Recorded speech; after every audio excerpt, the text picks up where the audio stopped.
පස්තාර ගානක ඔයාලා මුලින්ම දැනගන්න ඕනේ මේ ලක්ෂයක් වටා කෝණේ වෙන්නේ අංශක 360යි. හරිද? දැන් අපි මේකේ ලක්ෂයක් වටේ නෙමෙයි වෘත්තයක කේන්ද්‍රය වටා මේ කෝණය අංශක කීයක් වෙනවද? 360ක් වෙනවා. හරිද? දැන් අපි බලමු ගානක්. හරිද? දැන් මේ හරි අපි මේ මුලින්ම මේ ගානට යන මුලින්ම විෂය ධාරා ටිකක් තියෙනවා. ඊළඟට සිසුන් සංඛ්‍යාව දීලා තියෙනවා. අපි විෂය ධාරා තියෙනවා කලා විද්‍යාව වාණිජ තාක්ෂණය කියන විෂය ධාරා ටික තියෙනවා. සිසුන් සංඛ්‍යා ටික ඉන්නවා කලා 45ක් කලා කියනවා විද්‍යාව 20ක් කලා කියනවා වාණිජ 25ක් කලා කියනවා තාක්ෂණය 30ක් කලා කියනවා. දැන් අපි පුතේ මේ ගානේ මුලින්ම බලන්න ඕනේ මුළු සිසුන් සංඛ්‍යාව කීයද කියලා. ඒතර 45 එකතු කිරීම 20 එකතු කිරීම 25 එකතු කිරීම 30. උත්තරය එනවා 120ක්. එහෙනම් මුළු සිසුන් සංඛ්‍යාව 120යි. හරි දැන් මේ 120 තමයි මේ මුළු වට පස්තාරයෙන්ම අපි නිරූපණය කරන්න ඕනේ 120. ඒ කියන්නේ මේ ලක්ෂයක් වටා සිසුන් 120ක් නිරූපණය වෙන විදිහට තමයි අපි මේ වට පස්තාරේ අඳින්න ඕනේ. දැන් පුතේ අපි දැන් කලාවල ඉන්නේ 45යිනේ. කලාවල ඉන්නේ 45යි. හරිද? ඒතර කලාවල 45යි මුළු සිසුන් සංඛ්‍යාව 120යි. 45යි කලාවල ඉන්නේ මුළු සිසුන් සංඛ්‍යාව ඉන්න 120යි. ඒතර මේ කෝණය මුළු කෝණය අංශක 360. මේ 360න් කීයක්ද කියලා බලන්න 360න් ගුණ කරන්න. එතකොට අංශ ගාන එනවා කලාවට කලා විෂය ධාරාව කරන ළමයින්ව නිරූපණය කරන්න ඕන අංශක ධාරාව වෙනවා. මොකද කරන්න ඕනේ? කලා විෂය ධාරාව කරපු සිසුන් සංඛ්‍යාවේ මුළු සිසුන් සංඛ්‍යාව බෙදුවා. ඒක මේ කෝණය මෙතන ලක්ෂයක් වටා කෝණ අංශක 360 ඉඳ 360 වැඩි කළා. එතකොට එනවා කලා විෂය ධාරාව කරපු සිසුන් සංඛ්‍යාව. බලන්න මේක සුළු කරලා. දැන් මෙතන අපිට පුළුවන් 120 360 කියන්නේ මෙතන 3යි. එහෙනම් 45 ගුණ කිරීම 3 කියන්නේ 45 ඒවා 3 145 ඒවා දෙකක් 90 45යි 135යි. එහෙනම් අංශක 135ක් එනවා මෙතන කෝණය කලා විෂය ධාරාව කරපු සිසුන් සංඛ්‍යාවන කෝණය එනවා අංශක 135ක්. එහෙනම් අපි කෝණමානයක් තිබ්බා මෙතනින් ඉරක් ඇඳලා අංශක 135ක්. 135 කියන්නේ 180ට වඩා අඩුයි 90ට වඩා වැඩි. එහෙනම් මෙන්න මේව කෝණයක් එන්න ඕනේ. බල කෝණමානය තියලා අඳින්න. එතකොට මේ කෝණය එනවා අංශක 135ක්. ඒක මාර්ක් කරන්න ඕනේ. හරිද? මේක කලා විෂය ධාරාව කරපු සිසුන් දක්වන්නේ. මේක කලා විෂය ධාරාව කරපු සිසුන් තමයි මේකෙන් දක්වන්නේ. හරිද? ඊළඟට අපි බලමු විද්‍යාව. විද්‍යාව කරපු සිසුන් දක්වන්න අපිට කරන්න තියෙන්නේ විද්‍යාව කරපු සිසුන් ඉන්නවා 20ක්. මුළු සිසුන් සංඛ්‍යාව 120ක්. ආයි මේක වැඩි කරන්න 360. මොකද ලක්ෂයක් වටා කෝණ අංශක 360 නිසා. එහෙනම් අපි මෙතන මේ වගේම 120 බෙදන්න 3යි 20 ඒවා 3 60යි. එහෙනම් අංශක 60ක කෝණයක් තමයි මේකෙන් නිරූපණය. එහෙනම් අපි අංශක 60ක් කියන්නේ 135යි මෙතන ඇති කෝණය.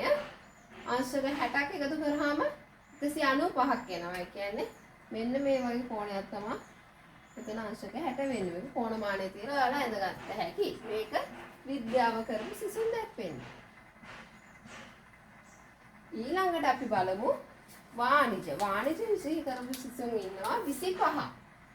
වාණිජ විෂය කරපු සිසුන් ඉන්නවා 25. මුළු සිසුන් සංඛ්‍යාව 120ක්. ගුණ කරා 360. එතකොට බලන්න කීය දෙන්නේ කියලා. මෙතන සුළු කරාම කොහොමද 3යි 25 ඒවා 3 අංශක 75. එහෙනම් මෙතන අංශක 75ක් මාර්ක් වෙන්න ඕනේ. අංශක 75ක්. ඒක මොකද්ද? මුළු සිසුන් දෙය දැක්වෙන්නේ වාණිජ කරපු සිසුන්. වාණිජ කරපු සිසුන් තමයි මේකෙන් දැක්වෙන්නේ. ඊළඟට අපිට තියෙන්නේ තාක්ෂණ වේදයේ කරපු සිසුන්. තාක්ෂණ වේදයේ කරපු සිසුන් සංඛ්‍යාව 30යි. තාක්ෂණ වේදයේ කරපු සිසුන් සංඛ්‍යාව 30යි කියලා කියනවා. මුළු සිසුන් සංඛ්‍යාව 120යි. ලක්ෂයක් වටා කෝණය 360යි. සුළු කරාම එනවා මෙතන කොහොමත් 3යි. මෙතන 30වත් 3ක් යන අංශක 90යි. එහෙනම් මේ කෝණය වෙන්න ඕනේ අංශක 90 කෝණය. කියන්නේ ඍජු කෝණයක් එන්න ඕනේ. ඒකෙන් දැක්වෙන්නේ තාක්ෂණ වේදේ කරපු සිසු.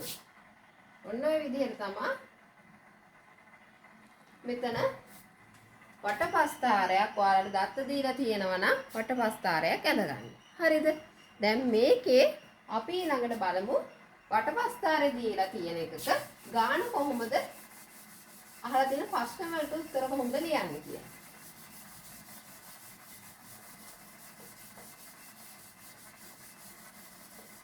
දැන් බලන්න මේ ගාන පහත දැක්වෙන්නේ එක්තරා ප්‍රදේශයක හෙක්ටයාර 720ක භූමි ප්‍රදේශයක වගා කර ඇති වගාවන් පිළිබඳ තොරතුරු දැක්වෙන වටපස්ථාරයකි.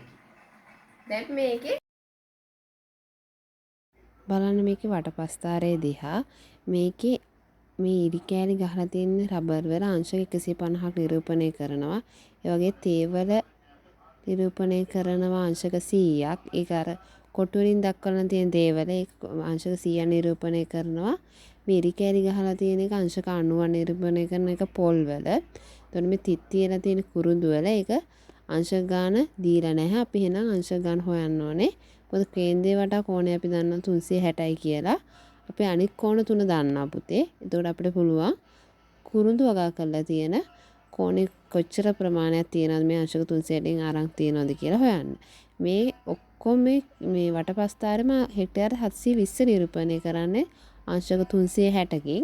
එතකොට මේ එක එක කොටස් එක එක අංශක වලින් නිරූපණය කරනවා. ඒ අනුලෝමව සමානුපාතික වෙන විදිහට තමයි හෙක්ටයාර ප්‍රමාණය බෙදෙන්නේ. රබර් වලට මේකේ විදිහට වැඩිම ප්‍රමාණයක් අක්කර ප්‍රමාණයක් නිරූපණය කරලා තියෙනවා. ඒ වගේ අඩුම ප්‍රමාණයක් නිරූපණය කරලා තියෙන්නේ කුරුඳු වලට. දැන් බලන්න මේ ගාන පහත දැක්වෙන්නේ එක්තරා ප්‍රදේශයක හෙක්ටයාර 720ක භූමි ප්‍රදේශයක වගා කර ඇති වගාවන් පිළිබඳ තොරතුරු දැක්වෙන වටපස්ථාරයකි. දැන් මේකේ මෙන්න මේ විදිහට වටපස්ථාරයක් තියෙන පුතේ. බලන්න මේ කෝණ දැන් මේකේ මේ ඉරි කෑලි ගහලා තියෙන රබර් වලට. එතකොට මේ තිත් තියලා තියෙන්නේ කුරුඳු වලට. ඒ වගේම මෙන්න මේ විදිහට මේ වටපස්ථාරය තියෙන්නේ. මෙන්න මේ විදිහට වටපස්ථාරය තියෙනවා. හරිද? ඒකේ අංශක 150 මාක් කරලා තියෙනවා. මෙන්න මේ අතට ඉරි කෑලි ගහලා. හරිද? 150. ඊළඟට මෙන්න මෙහෙම කෑල්ලා මාක් කරලා තියෙනවා තිත් තියලා. මේක කියනවා එතන තියෙන රබර් කියන්නේ මෙන්න මෙහෙම ඉරි කෑලි ගහපු එක.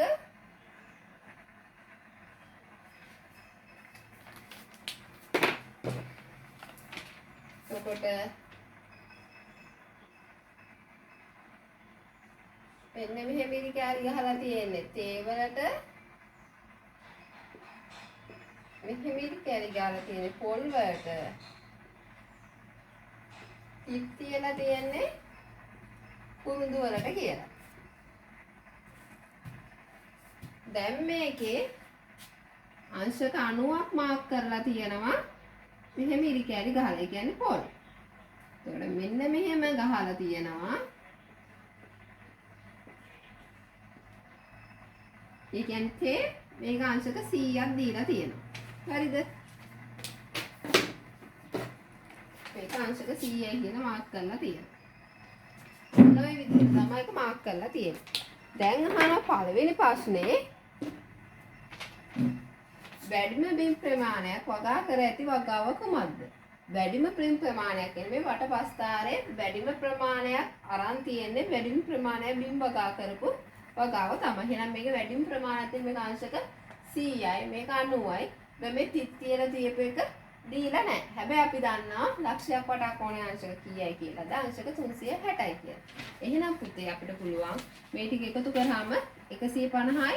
අපි මේ කෝණය ගමුකෝ තීටා කියලා. දැන් 150 ධන තීටා ධන 90 ධන 100 සමාන වෙනවා අංශක 360. 60ට. දැන් 150යි 100යි 250යි 250යි 90යි 340යි. 340 දාන තීටා තමයි 360ට සමාන වෙන්නේ. එහෙනම් අපි දෙපැත්තෙන් 340 අඩු කරමු. එතකොට එනවා තීටා සමානයි 300 තීටා සමානයි 20යි. දෙපැත්තෙන්ම අපි 340 ගාන අඩු කරයි. ඒක තේරුණානේ ගන්න විදිහ. දෙපැත්තෙම 340 ගාන අඩු කරාම මෙතන 340ට 340 අයින් වෙනවා. මේ 360 340 අඩු කරාම 20ක් එනවා. එහෙනම් තීටා කියන කෝණයේ අංශක 20ක් වෙනවා. එහෙනම් අපි තීටා වලින් දක්වලා තියෙන කුරුඳු වගා කරපු කෝණය එනවා අංශක 20ක්. හරි. දැන් එහෙනම් මේක 20 නම් පුතේ අපි දන්න වැඩිම ප්‍රමාණය අංශක වැඩිම ප්‍රමාණයක් අරන් තියෙන්නේ මේකට. එහෙනම් 150ක් අරන් තියෙන්නේ රබර් වලට. රබර් වලට තමයි වැඩිම බිම් ප්‍රමාණයක් අරගෙන තියෙන්නේ. එහෙනම් වැඩිම බිම් ප්‍රමාණයක් වගා කර ඇති වගාව රබර්. ඊළඟට අහනවා අඩුම බිම් ප්‍රමාණයක් වගා කර ඇති වගාව කුමක්ද? මේ කෝණ වලින් අඩුම කෝණය වෙන්නේ අංශක 20. අංශක 20 අරන් තියෙන්නේ කුරුඳු වලට. එහෙනම් අඩුම බිම් ප්‍රමාණයක් වගා කර ඇති කෝණය වගාව වෙන්නේ කුරුඳු.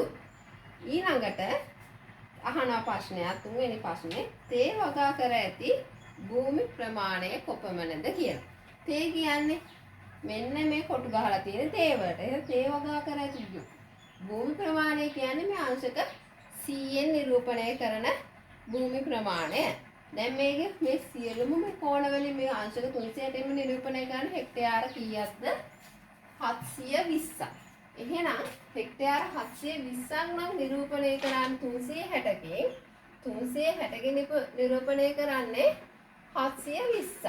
දැන් අපි හොයන්න ඕනේ 100න් නිරූපණය කරන්නේ කීයක්ද කියලා. හරිද? 360කින් 720ක් නිරූපණය කරනවා. අපිට හොයන්න තියෙන්නේ 100. එහෙනම් අපි බලමු 360